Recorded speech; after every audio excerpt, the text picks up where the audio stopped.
had been engaged to Luca Romano for 5 years. In those 5 years, he canceled our wedding 99 times because of his assistant. The 99th time. Do you take Vivienne to be your wife? Luca took the ring out of his pocket, got down on one knee, held my hand, and said, Luca's phone rang. He frowned, let go of my hand, and answered it. What call could be that important? Why doesn't the groom just hang up? I heard the bride and groom have canceled the wedding dozens of times. Don't tell me this one is going to be canceled too. Luca hung up and looked at me, his face full of apology. Let's cancel the wedding for now. He stuffed the ring into my hand. We'll do it another day. Sophia's in trouble. I have to go. Luca, can't you go after the wedding is over? Sophia can't wait. Don't worry, I promise the next wedding will be even grander than this one. He touched my head, kissed my forehead, and turned to run toward the door.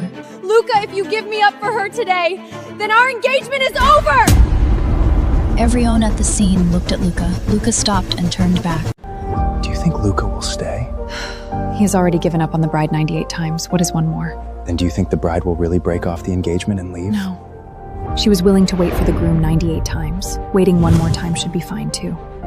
I walked toward Luca with the ring raised. Luca, are you willing to put this ring on me? Vivienne, stop making a scene. There's no time. Be good. When I come home tonight, I'll bring you strawberry pie from that place you love most. I looked at his back and smiled bitterly. I hated strawberries. Sophia was the one who liked strawberries. Luca ran to the door. I held up the ring. Luca! We're over! I threw the ring into the trash can. Luca's face panicked. He had only turned halfway back when his phone rang. He glanced at it. It was Sophia's name. I'll be there soon. Then Luca got straight into the car and left. See, I knew Luca would leave. Get ready to attend the 100th wedding. Viviana said she was breaking off the engagement. There won't be a 100th time, right? Viviana loves Luca so much, she could never break it off. She just said it in the heat of the moment. Thank you all for attending my wedding. I, Viviana, announce again that from today onward, my engagement to Luca is over. My father, Jasper, stepped forward and held my hand, comforting me. Don't be sad. The one who lost the most loved him person is the one who could be sad. I pulled off the ivory headpiece on my head and snapped it cleanly in half. I had worn this headpiece 99 times. From now on, I would never wear it again. And I would never give him another chance to hurt me. I looked down at the broken ivory and realized with absolute clarity that what ended today was not a wedding. It was 5 years of humiliation. I had had enough. In the room, You should come home with us. Our marriage arrangement with the Mafia chairman's Ravinia family is still valid. He is still waiting for you. this was not the first time they had mentioned the marriage arrangement. They thought Luca was narrow-minded and not good enough for me, long before I was born. My family had already been famous for weapons manufacturing. My family's wealth was beyond imagination, but Luca did not know. Luca was not born with power. He climbed up from the bottom step by step, taking jobs no one else dared to touch, proving himself with every bloody footprint until he became the underboss of the Maridi family. He hated when people mentioned old money and inherited influence. He believed people who relied on family had no ability of their own, so for 5 years I never told him who I really was. In his eyes, I was just another ordinary woman who had fought her way to a place beside him through her own efforts. I agree to go home and fulfill the marriage arrangement. Good, good. I'll go discuss the marriage arrangement with the Ravenana family. That's my daughter. We'll arrange the plane for tomorrow night. You cannot stay here another day just to be humiliated. I'll go home first and pack my things. We'll meet at the airport. After I got home, I packed 2 suitcases. Then I heated up a bowl of pasta, sat at the kitchen counter, and opened Instagram. The first thing I saw was Sophia's new post. In the photos, she was wearing fitted riding clothes and smiling at the camera at a private equestrian club outside the city with Luca beside her. Her caption read, "On my boss's wedding day, I stole him away for a riding lesson." He was in a bad mood at first, but after he ate the pizza I made myself, he finally smiled. The comment section was lively. "Oh my God, is this your boss? I thought he was your fiancé. Your boss is so gentle with you. He must love you." Otherwise, why would he leave his own wife on the wedding day? See, even outsiders could tell that I, his wife, could not compare to Sophia. For the first time, I was grateful for every wedding he had ruined. A man like this was not worth a single tear from me. The next morning, I took my packed suitcases to the Moretti group.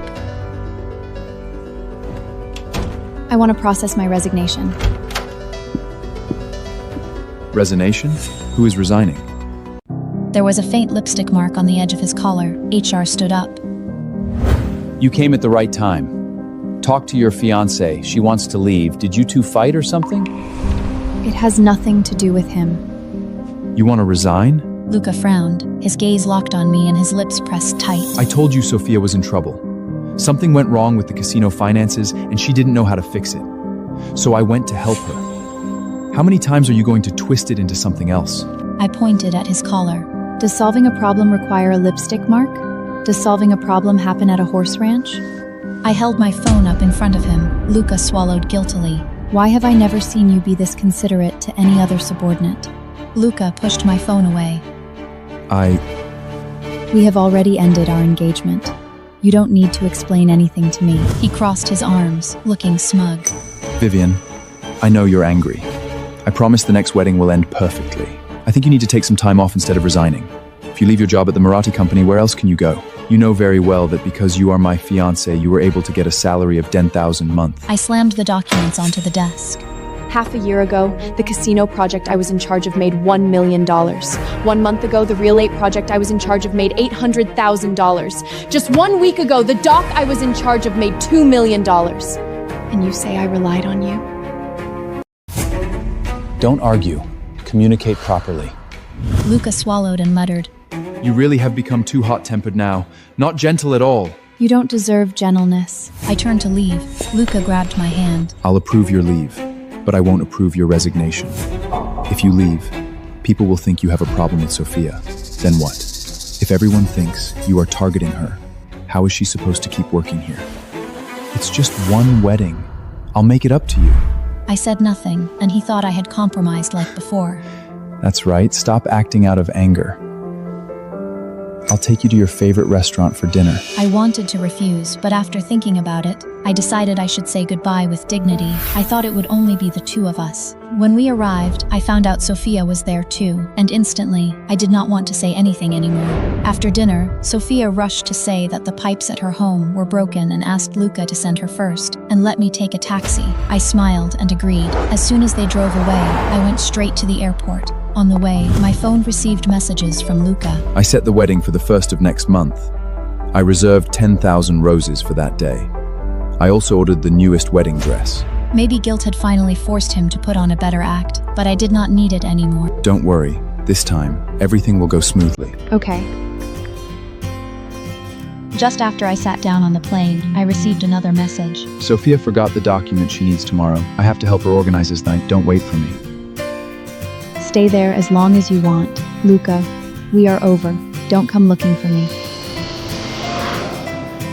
Then I blocked his number, deleted the conversation, and turned off my phone.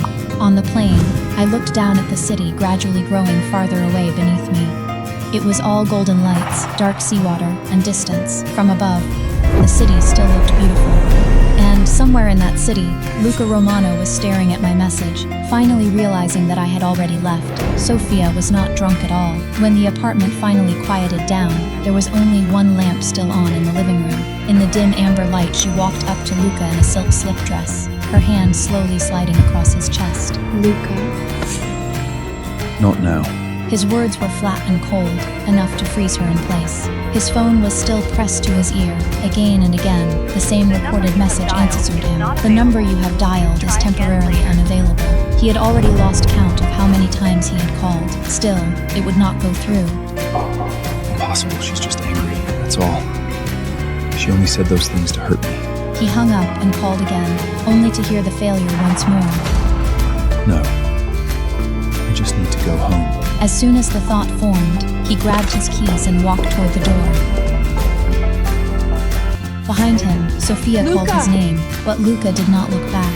He drove through the city, driving too fast, crossing intersections, ignoring red lights, ignoring horns, ignoring everything except the violent crash inside his own mind. When he pushed open the apartment door, darkness greeted him. He stopped. You had always hated dark rooms. Even when he stayed out, even when you were angry, even when the two of you barely spoke, there was always a low wattage lamp left on in the apartment. Tonight, there was nothing. For the first time, real panic began to spread. Vivienne? No one answered. He pressed the switch. Light flooded into the room. The photos were gone. The shoe cabinet by the door was empty. Luca walked through the living room and went straight into the bedroom. Vivienne. Vivienne, where are you? Why is everything gone? On the bedside table sat the photo frame he had not looked at carefully for years. Only now the glass had been opened, and the photo inside had been cut cleanly down the middle. Luca's half was still there. My half was already gone. Luca picked it up and stared at it. It was taken at our first charity gala. At that time, he had only just climbed high enough in the family to enter an occasion like that without being questioned. After we got home, Luca told me, Vivienne, I will work hard to climb higher, make a lot of money, and give you grand wedding. Okay. As soon as I finished speaking, Luca kissed me. Luca put down the photo frame and looked around the bedroom again. Luca muttered to himself, Vivienne, you are playing a game with me. You didn't really leave me, right? I know I was wrong. Come out. Sophia pushed the door open, out of breath, and cried. Luca, I got a number wrong. Please help me. Luca frowned. I don't have time. I need to find Vivienne now. What happened to Vivienne? Did she run away from home again? Why does she always make you worry? She is so immature. Why are you belittling Vivienne? Sophia was thrown away by Luca and staggered back a step. Luca, I was just worried about you. Wasn't Vivienne always like this before? Whenever she got angry, she made you coax her? Don't talk about her in that tone again. Sophia froze, her tears halfway down her face. Luca clenched the half photo in his hand, his voice hoarse. She is not making a scene. She really left. He turned and rushed out of the apartment, going straight to the Moretti group. Late at night, only a few lights were still on in the group building. HR manager Rossi was just about to leave when Luca stopped him at the office door. Has Vivienne's resignation been approved?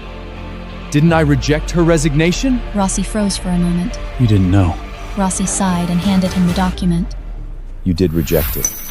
She went to the Don, and he approved the application directly. Luca stared at the resignation document. Where did she go? Rossi shook his head. She didn't say. Luca grabbed his sleeve. You must know something. Rossi shook him off directly. Luca, she used to be your fiancé, not your prisoner. When you left her at the wedding for the 99th time, you should have known this day would come. Luca stood in place, his face turning pale little by little. Luca closed his eyes, his gaze firm. I will find her. Rossi looked at him coldly. And what happens after you find her? Make her wait for you for the 100th time?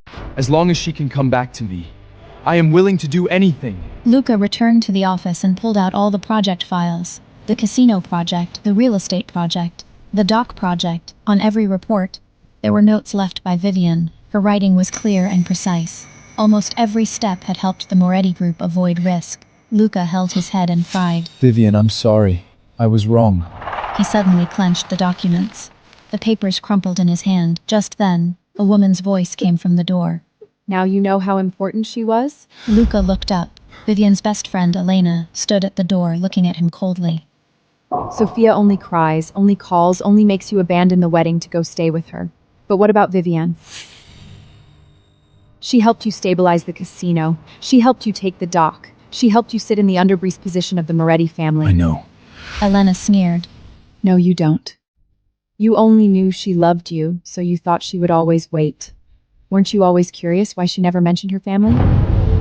Because she was afraid of hurting your pride. She is the daughter of the Valiti family.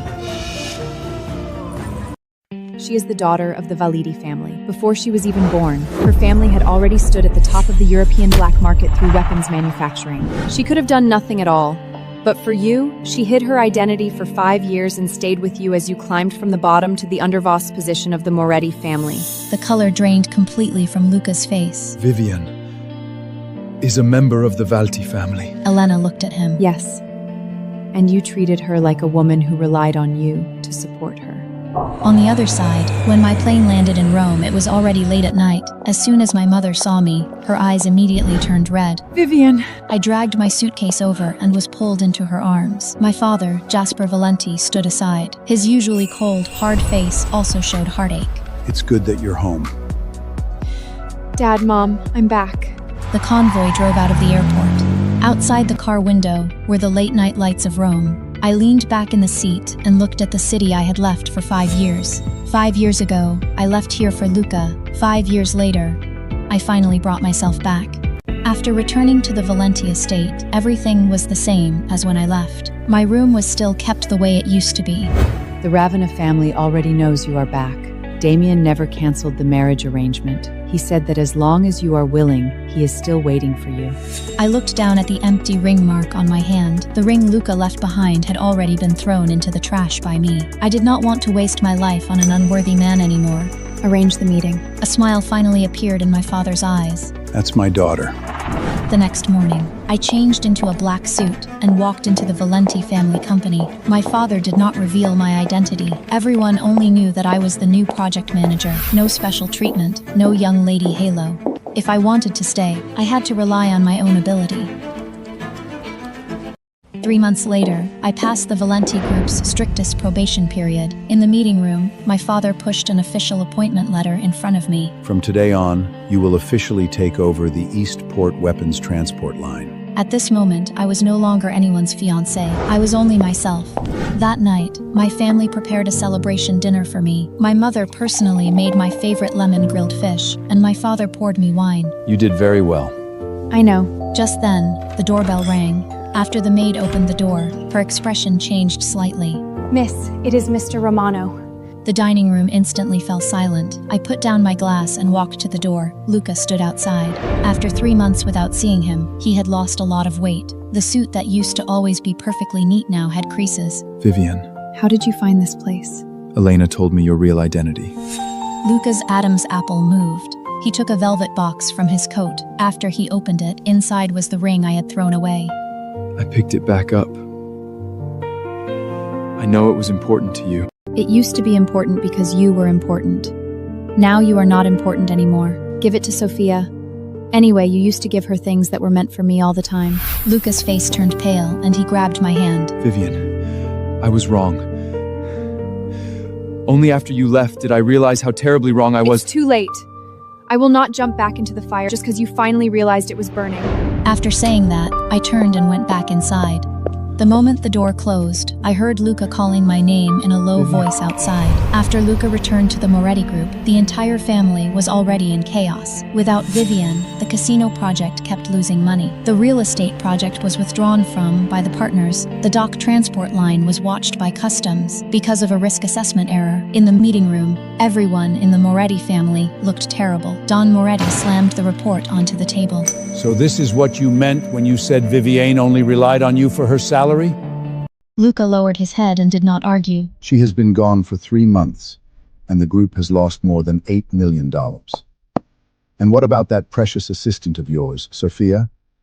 She entered the wrong casino data 3 times and even sent the client list to our competitor. The door was pushed open. Sophia was brought in by 2 bodyguards. Her face was deathly pale. Luca, I didn't mean to. You didn't mean to? On the wedding day, you were not in danger at all. You posted photos at the equestrian club on purpose so Vivienne would see them. You deliberately provoked Viviana? I just loved you too much. I didn't want to watch you marry her. Luca suddenly laughed. So you ruined 999 weddings for her. Sophia rushed over and grabbed his sleeve.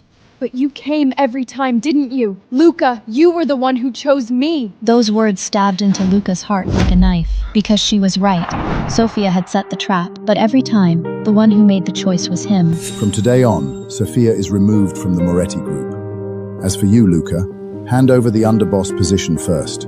1 month later, the Valenti family and the Ravenna family officially announced their alliance through marriage. On the day of the press conference, the entire upper circle of Rome came. The hall was brightly lit. I wore a black velvet gown and stood beside my father. Damien stood on my other side, calm and steady. Rewarders held up cameras and kept asking questions. Miss Valteri, is it true that you hid your identity at the Moretti group for 5 years? It is true. Then why did you choose to come back now? Because I finally understood that a woman should not give up her name for any man. Are you nervous? No. This time, I was not standing on a wedding stage waiting for a man to choose me. I was standing in front of everyone, choosing myself again. After the press conference ended, Luca appeared at the hotel entrance. He was stopped by security. Vivienne! I stopped and looked back at him. He looked even more haggard than last time, his eyes full of red veins. I have already dealt with Sophia. I also left Moretti Management. I don't want anything anymore. I only want you. If he had said this earlier, I might have cried, but now I only found it ridiculous. Luca, you still don't understand. I didn't leave you because of Sophia. It was because of you. Luca froze completely. Sophia only helped me see you clearly. The person who truly gave me up again and again was always you. Luca chased after us from behind. 3 months later, Damien and I officially held our engagement banquet. This time, no one was late. No phone call interrupted us. No one pulled the ring out of my hand. The officiant stood on the stage, his voice clear. Mr. Damien Ravenorna, are you willing to be engaged to Miss Vivienne Vallari, and in your future marriage respect her, protect her, and stand beside her before both families? I am. He held my hand and put the ring on me. The ring fit perfectly, unlike Luca's ring, which had been stuffed into my hand like a temporary compensation. Applause sounded from below the stage. My father looked at me, pride in his eyes. My mother wiped the corners of her eyes. I looked up at Damien. Aren't you afraid that I don't love you yet? I don't need you to love me right away. I only need you to know that I will not leave you alone on the stage when you need dignity the most. I froze. Below the stage in the corner, Luca had also come. He did not make trouble. He only watched from far away. When he saw Damien lower his head and kiss the back of my hand, his eyes instantly turned red. Damien held my hand and led me down the steps. Luca finally lowered his head. Back home, Luca looked at the photo of him and Vivienne on the desk. Sophia curled up at her doorway. Luca, come save me! Someone is blocking my door! A group of thugs were trying to break in. Pay back the money! Didn't you say you were about to marry the underboss of the Moretti family?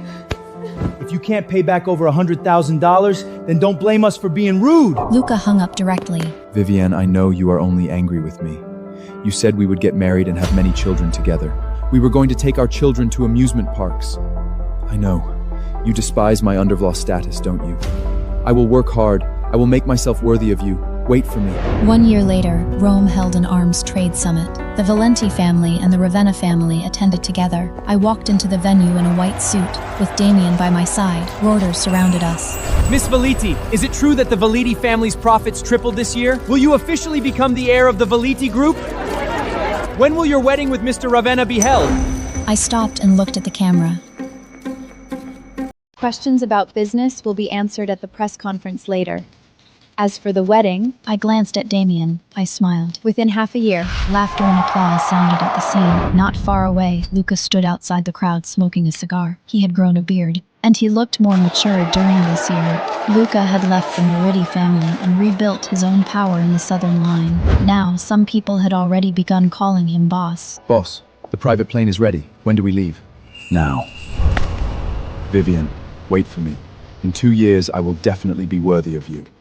Then he turned and left. After the summit ended, I stood on the terrace, looking at the night view of Rome. My assistant told me that Luca had already left. I thought I would feel a little sad, but I did not. I only felt relieved. It turned out that truly letting go of someone was not hating him, nor proving that I was doing better than him. It was one day when he stood in front of you, and your heart would no longer hurt because of him. I looked down at the engagement ring on my hand. It was bright, but I knew that what made me shine again was never any man. It was myself. 5 years ago, I hid the name Vivienne Valenti for Luca Romano. 5 years later, I took it back with my own hands, and this time I would never put it down for anyone again.